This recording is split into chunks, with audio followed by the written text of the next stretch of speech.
Hi children, this is video 2 and in this I will be completing the explanation of the chapter. Earlier I had told you that M. Hamel was very sad to leave the school and even the villagers that they did not pay, they did not attend the classes and did not do their responsibility, did not take learning the language seriously. So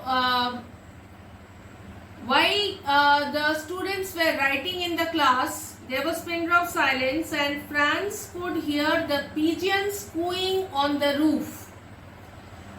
Franz wondered whether the pigeons on the roof would also meet to sing in German. Franz then looked up to see M. Hamel sitting motionless and in his chair. It seemed as if he wanted to take in everything in that little schoolroom. After 40 years, it must have broken his heart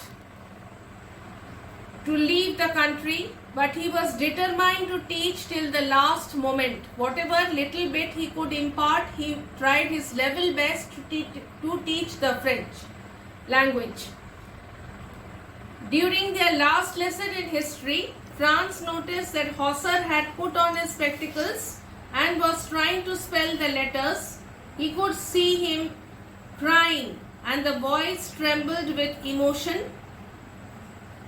Each one felt equally emotional.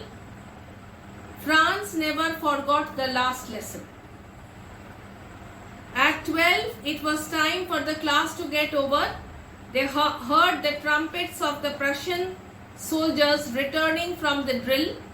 M. Hamel stood up, but he could not talk as his voice was choked with tears and with emotion.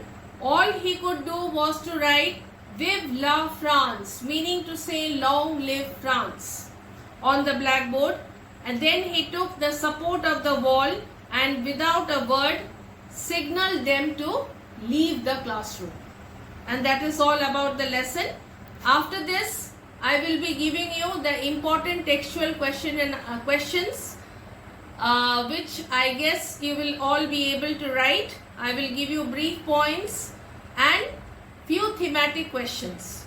So, as of now, this is all. Thank you children. Have a great day.